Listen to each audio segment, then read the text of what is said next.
Gulf രാജ്യങ്ങളിൽ വ്യാപകമായ ഇറാന്റെ ആക്രമണം തുടരുന്നു. മിസൈൽ അവശിഷ്ടം വീണ് കുവൈത്തിൽ 5 ഇന്ത്യക്കാർക്ക് പരിക്കേറ്റു. വീടുകളിൽ നിന്ന് പുറത്തിറങ്ങരുതെന്ന് ഖത്തർ സർക്കാർ മുന്നറിയിപ്പ് നൽകിയിട്ടുണ്ട്. ഇസ്രായേൽ ലക്ഷ്യമിട്ട് ഇറാന്റെ മിസൈൽ ആക്രമണം ഇപ്പോഴും തുടരുകയാണ്. KP അഭിലാഷ് ചേരുന്നുണ്ട് കൂടുതൽ വിവരങ്ങളുമായി. അഭിലാഷ്, ഗൾഫ് മേഖലയിൽ ഇപ്പോഴും ആക്രമണം തുടരുന്നു. ഗൾഫ് മേഖല പ്രധാനമായും കൂടുതൽ മലയാളികൾ കൂടി ഉള്ള ഒരിടം കൂടിയാണ്. എന്താണ് ഇപ്പോൾ അവിടുത്തെ സാഹചര്യം?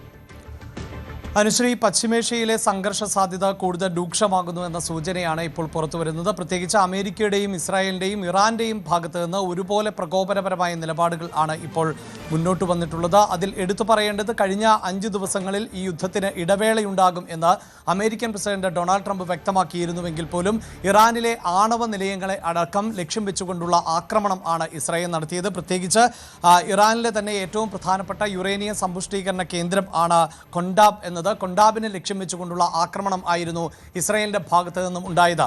ഇതേ തുടർന്നാണ് ഇറാൻ ഗൾഫ് മേഖലയിൽ ഉടനീളം, പ്രത്യേകിച്ച് തന്ത്രപ്രധാനപ്പെട്ട മേഖലകളിൽ, അതോടൊപ്പം തന്നെ അമേരിക്കയുടെ വ്യോമത്താവളങ്ങളിൽ ആണ് കടുത്ത ആക്രമണം നടത്തിയത്. അതിൽ തന്നെ കുവൈറ്റ് അന്താരാഷ്ട്ര വിമാനത്താവളത്തിൽ ആക്രമണം നടത്തി. ആ ആക്രമണത്തെ ചെറുക്കുന്നതിനുള്ള നീക്കം ആയിരുന്നു നടന്നത്. എങ്കിൽ പോലും ഈ അവശിഷ്ടങ്ങൾ ആണ് ഇപ്പോൾ ഈ പരിക്കേൽക്കുന്നതിന്, അതായത് ഇന്ത്യക്കാർ ഉൾപ്പെടെയുള്ളവർക്ക് പരിക്കേൽക്കുന്നതിന് കാരണമായിട്ടുള്ള സാഹചര്യം എന്നത്. അതോടൊപ്പം തന്നെ സൗദിയിലെ പ്രിൻസ് സുൽത്താൻ വ്യോമത്താവളത്തിലും ഇറാൻ ആക്രമണം നടത്തിയിട്ടുണ്ട്. അതോടൊപ്പം തന്നെ കുവൈറ്റിനും സൗദിക്കും പുറമെ ഒമാനിലെ സലാല തുറമുഖത്തും ആക്രമണം നടത്തി.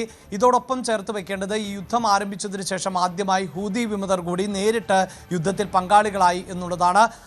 ഹൂതി വിമതരുടെ മിസൈൽ ആക്രമണം ആണ് ഇസ്രായേലിലേക്ക് ഉണ്ടായത്. ഈ മിസൈൽ ആക്രമണത്തെ തടയാൻ സാധിച്ചു എന്നാണ് ഇസ്രായേൽ ഇപ്പോൾ വ്യക്തമാക്കുകയും ചെയ്തിട്ടുള്ളത്. ഒപ്പം നിർണായകമായ ചില നീക്കങ്ങൾ അമേരിക്ക നടത്തുന്നു എന്ന വിലയിരുത്തൽ ഇറാനുണ്ട്. അത് അമേരിക്ക അടുത്തതായി കരയുദ്ധത്തിന് തയ്യാറെടുക്കുന്നു എന്നുള്ളതാണ്. അങ്ങനെ കരയുദ്ധത്തിന് തയ്യാറെടുത്താൽ അമേരിക്കയെ കാത്തിരിക്കുന്നത് നരകമാണ് എന്ന തരത്തിലുള്ള റിപ്പോർട്ടുകൾ ആണ് ഇപ്പോൾ ഇറാന്റെ സൈനിക വൃത്തങ്ങളെ ഉദ്ധരിച്ചുകൊണ്ട് വാർത്താ ഏജൻസികൾ റിപ്പോർട്ട് ചെയ്യുന്നത്. അതായത് 10 ലക്ഷത്തോളം വരുന്ന പോരാളികളെ, സൈനികരെ ആണ് ഇത്തരത്തിൽ കര ആക്രമണം ഉണ്ടാവുകയാണ് എങ്കിൽ അമേരിക്കയെ ചെറുക്കുന്നതിന് വേണ്ടി തയ്യാറാക്കി നിർത്തിയിട്ടുള്ളത് എന്നതാണ് ഇപ്പോൾ ഇറാനിൽ നിന്നും പുറത്തു വന്നിട്ടുള്ള റിപ്പോർട്ടുകൾ. അതോടൊപ്പം തന്നെ ഗൾഫ് രാജ്യങ്ങൾക്ക് ഇറാൻ കൃത്യമായി മുന്നറിയിപ്പ് കൂടി നൽകുന്നുണ്ട്. ഗൾഫ് രാജ്യങ്ങളെ ആക്രമിക്കുക എന്നത് തങ്ങളുടെ ലക്ഷ്യമല്ല, എന്നാൽ ഏതെങ്കിലും ഒരു രാജ്യത്തിന് ഇറാന് മേൽ ആക്രമണം നടത്തുന്നതിനുള്ള അവസരം ഗൾഫ് രാജ്യങ്ങൾ സൃഷ്ടിച്ചു നൽകുകയാണെങ്കിൽ അതിനെ എന്തു വില കൊടുത്തും എതിർക്കും എന്നാണ് ഇപ്പോൾ ഇറാൻ പ്രസിഡന്റ് വ്യക്തമാക്കിയിട്ടുള്ളത്.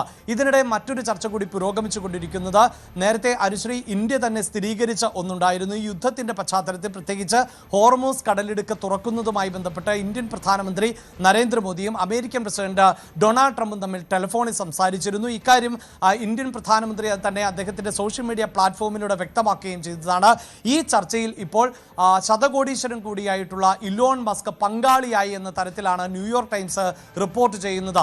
നമുക്കറിയാം, ലോക നേതാക്കൾ തമ്മിൽ ചർച്ചയിൽ പങ്കെടുക്കുക എന്നത് രാജ്യങ്ങൾ തമ്മിലുള്ള നയതന്ത്ര ബന്ധത്തിന്റെ കാര്യമാണ്. അത് അതീവ ഗൗരവ സ്വഭാവമുള്ള ചർച്ചകളാണ്. അവിടെയാണ് അമേരിക്കൻ പ്രസിഡന്റിന് ഒട്ടും തൽപരൻ അല്ലാത്ത, അതായത് നേരത്തെ തെരഞ്ഞെടുപ്പ് കാലഘട്ടത്തിൽ ഇലോൺ മസ്ക് ആയിരുന്നു ഡൊണാൾഡ് ട്രംപിന്റെ ഫണ്ട് റൈസർ എങ്കിൽ പിന്നീട് ഇവർ തമ്മിൽ ഉടക്കുകയും പരസ്പര വിരുദ്ധ ചേരിയിലേക്ക് നിലനിൽക്കുകയും ചെയ്തൊരു പശ്ചാത്തലമുണ്ട്. പക്ഷേ അങ്ങനെയുള്ള ഇലോൺ മസ്ക് എന്തുകൊണ്ടാണ് ഇന്ത്യൻ പ്രധാനമന്ത്രിയും അതോടൊപ്പം തന്നെ അമേരിക്കൻ പ്രസിഡന്റ് ഡൊണാൾഡ് ട്രംപും തമ്മിൽ നടത്തിയ ടെലിഫോൺ സംഭാഷണത്തിൽ പങ്കാളിയായത്? എന്തുകൊണ്ട് ഒരു വ്യക്തിക്ക്, സാധാരണ ലോക നേതാക്കളുടെ ചർച്ചയിൽ ഒരു വ്യക്തിക്ക് ഇടം നൽകി?